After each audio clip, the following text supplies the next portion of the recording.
ఈ నెల 18వ తేదీన Godavari river management board meeting హైదరాబాద్లో జరగబోతూ ఉంది.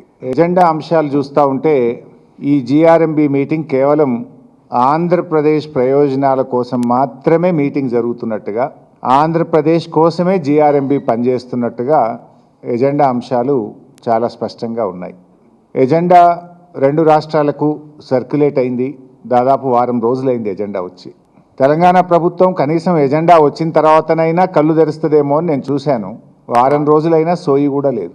అసలు ఆ ఎజెండా చూస్తే తెలంగాణ ఆత్మగౌరవం ఉన్న ఏ ఒక్కరికైనా కడుపు మండిపోతుంది, రక్తం మరిగిపోతుంది. తెలంగాణ ప్రయోజనాలను దెబ్బతీసే విధంగా ఆ ఎజెండా వస్తే మరి ముఖ్యమంత్రి రేవంత్ రెడ్డి ఏం చేస్తున్నట్టు? అసలు తెలంగాణ భవిష్యత్తును ఆగం చేసే విధంగా, తెలంగాణకు సాగునీరు దక్కకుండా అంత కుట్రలతో కూడినటువంటి ఎజెండా వస్తే రేవంత్ రెడ్డి గుడ్డి గుర్రం పళ్ళు దోముతుండా? చంద్రబాబు నాయుడు తెలంగాణకు ద్రోహం తలపెట్టాలని చూస్తే ఎందుకు రేవంత్ రెడ్డి మౌనంగా ఉంటున్నాడు? రేవంత్ రెడ్డికి తెలంగాణ సోయి లేకనా? రేవంత్ రెడ్డికి తెలంగాణ ఆత్మగౌరవం లేకనా? రేవంత్ రెడ్డి గురుదక్షిణ చెల్లించడం కోసమా? ఎందుకు మౌనం వహిస్తున్నాడు అని నేను తెలంగాణ ప్రజల పక్షాన్ని అడుగుతా ఉన్నా.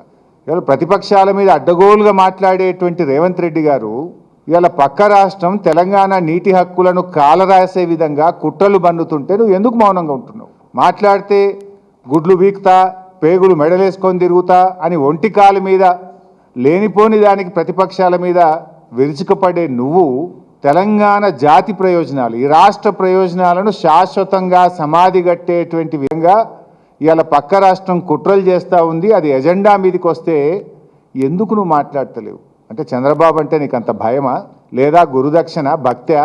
ఎందుకోసం మాట్లాడతలేవు? ఇవాళ నేను ఏది మాట్లాడినా మీలాగా వేగంగా మాట్లాడడమో చిల్లర మాట్లాడడం మాకెప్పుడు అలవాట్లేదు. తెలంగాణ ప్రాజెక్టుల మీద విషన్ జిమ్ముతూ తెలంగాణ ప్రాజెక్టులను అడ్డుకోండి అని కేంద్ర ప్రభుత్వానికి రాసిన లెటర్ ఇది. ఈ లెటర్లో తమ్మిడిహట్టిని ఆపండి, సమ్మక్క ప్రాజెక్ట్ ఆపండి, సీతారామ ఆపండి, మొత్తం తెలంగాణ ప్రాజెక్టులు ఆపండి అని 24 ఏప్రిల్ 2026 నాడు రాసిన లెటర్ ఇది. చంద్రబాబు గారు మీరు ఏది చెప్పేది నిజం? టీవీల ముందు వచ్చి నేను తెలంగాణ ప్రాజెక్టులు అడ్డుకోలేదు, గోదావరి ప్రాజెక్టులకు నేను వ్యతిరేకం కాదని చెప్పిన మాట నిజమా? ఈ లేఖలు నిజమా? ఈరోజు ఏ రకంగా జిఆర్ఎంబి ఎజెండాలు వచ్చిందండి? ఆంధ్రప్రదేశ్ ప్రతిపాదిస్తే తెలంగాణ ఇచ్చిన అనుమతులు రద్దు చేయాలని వచ్చింది. ఇవాళ కేంద్ర ప్రభుత్వానికి మా ప్రాజెక్టులన్నీ ఆపండి అని చెప్పి మీ ప్రభుత్వం లేఖ రాస్తుంది. అంటే ఇవాళ మీరు మీ మాటలకు చేతలకు పొంతన లేకుండా పోయింది. ఇవాళ మీరు తెలంగాణ నోటికాడ బుక్కను లాక్కునే ప్రయత్నం చేస్తున్నారు చంద్రబాబు నాయుడు గారు. ఇది తెలంగాణ హక్కులను కాలరాయడం. కేంద్రం మీ చేతుల్లో ఉందని కేంద్రాన్ని అడ్డం పెట్టుకొని ఇవాళ తెలంగాణ నోటి బుక్కను లాక్కుంటే ప్రయత్నం చేస్తున్నారు. ఊరుకో Telangana.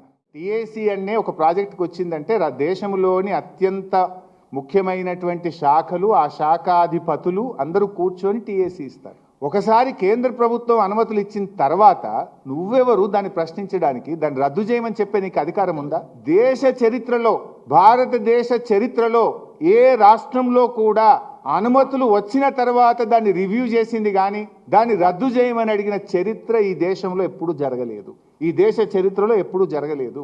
First time in India ఇగో తెలంగాణకు ఇచ్చిన 7 ప్రాజెక్టుల అనుమతులు రద్దు చేయాలి, రివ్యూ చేయాలి అని ఆంధ్రప్రదేశ్ ప్రతిపాదిస్తుంది. జిఆర్ఎంబి ఎజెండాలు తెస్తుంది. అంటే కుక్క తోకనాడిస్తుందా, తోక కుక్కనాడిస్తుందా? ఇవాళ ఒకవేళ ఆంధ్రప్రదేశ్ ప్రతిపాదించిందే కుట్రతోననుకో, జిఆర్ఎంబి ఏం చెప్పాలండి? ఇవి ఆల్రెడీ మేము మా కామెంట్స్ ఇచ్చినాము, మీరు అబ్జెక్షన్స్ చెప్పిండ్రు, వీటన్నిటిని పరిశీలించిన తర్వాతనే కేంద్ర ప్రభుత్వం ఈ ప్రాజెక్టులకు అనుమతి ఇచ్చేసింది, no more discussion on this అని చెప్పాలి కదా. దాని ఎజెండాలు ఎట్లా పెడతారు? 1, పెట్టే ముందు తెలంగాణని సంప్రదించరా? 2, 3 జిఆర్ఎంబీలు ఉన్న తెలంగాణ ఇంజనీర్లు ఎందుకు మౌనంగా దీన్ని ఎజెండాలో పెట్టడానికి మీరు అంగీకరించిండ్రు? అంటే రేవంత్ రెడ్డి పరోక్షంగా దీన్ని ఒప్పుకున్నాడా? రేవంత్ రెడ్డి సహకారంతోనే ఇది ఎజెండాలోకి వచ్చిందా అనేటువంటి అనుమానం కలుగుతూ ఉంది. ఈరోజు ఆంధ్రప్రదేశ్ కేంద్రంలో ఉన్న బీజేపీ ప్రభుత్వం ఇద్దరు కుమ్మక్కు రాజకీయాలతోనే ఈరోజు ఇది ఎజెండాలోకి వచ్చింది. ఆంధ్రప్రదేశ్ మరియు కేంద్రం కలిసే ఈరోజు తెలంగాణ గొంతు కొయ్యాలని చూస్తూ ఉన్నారు. ఈ విషయాన్ని ఇవాళ కేంద్ర మంత్రి కిషన్ రెడ్డి గారు కూడా చెప్పాలి. దీనికి మీరు కూడా భాగస్వామ్యమా? తెలంగాణ ప్రయోజనాలు కాపాడే బాధ్యత తెలంగాణ మంత్రిగా కిషన్ రెడ్డి గారికి, బండి సంజయ్ గారికి ఉందా లేదా? తెలంగాణ బీజేపీ ఎంపీలు మరి తెలంగాణ హక్కులు కాపాడడానికి ముందుకొస్తారా రారా? 7 ప్రాజెక్టుల అనుమతులే రివ్యూ చేస్తామనే పరిస్థితి వస్తే అసలు ఈ రాష్ట్రం పరిస్థితి ఏంది? ఈ రాష్ట్రం నుంచి కేంద్ర మంత్రులుగా, ఈ రాష్ట్రం నుంచి ఎంపీలుగా ఉన్న వ్యక్తులు ఏం చేస్తున్నట్టు? ఒకవేళ బీజేపీ స్పందించకపోతే మేం పోరాటం చేయాల్సి వస్తుంది. ఇవాళ మీరు కూడా చంద్రబాబుకు భయపడి కేంద్ర మంత్రులు బీజేపీ మరి పెదవులు మూసుకుంటారా, తెలంగాణ ప్రయోజనాలు కాపాడతారా కూడా ఇవాళ బీజేపీ కూడా తేల్చుకోవాల్సినటువంటి అవసరం ఉంది.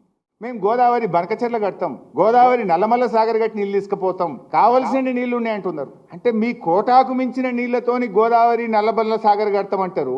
మా హక్కుగా మా 968 టీఎంసీలో భాగంగా సమ్మక్క సాగర్ ప్రాజెక్టు కట్టుకుంటామంటే దానికి అనుమతులు ఇవ్వద్దు అని చెప్పి ఆంధ్రప్రదేశ్ జప్పుడు జీఆర్ఎంబీ ఎజెండాలో పెట్టుడు. సమ్మక్క సాగర్ ప్రాజెక్టుకు 47 టీఎంసీలు కేటాయిస్తూ కేంద్ర హైడ్రాలజీ విభాగము 25/8/2022 నాడు సమ్మక్క సాగర్కు 47 టీఎంసీల నీళ్లు కేటాయిస్తూ ఆనాటి కేసీఆర్ గారు ప్రభుత్వం అనుమతులు సాధించింది. కేసీఆర్ సాధించుడు రేవంత్ రెడ్డి ఇడిచిపెట్టాలి. బీఆర్ఎస్ అనుమతి తెచ్చినాక అది ఇప్పుడు అనుమతులు ఇవ్వద్దని రద్దు చేయాలని ఎజెండాలకు వస్తే నీళ్ల మంత్రి ఏం చేస్తుండు? మరి ముఖ్యమంత్రి నువ్వు లోపల ఏమైనా ఒప్పుకున్నావా, ఒప్పుకోలేదా? ఎక్కడి నుంచి ఇది ఎజెండాలు వచ్చింది?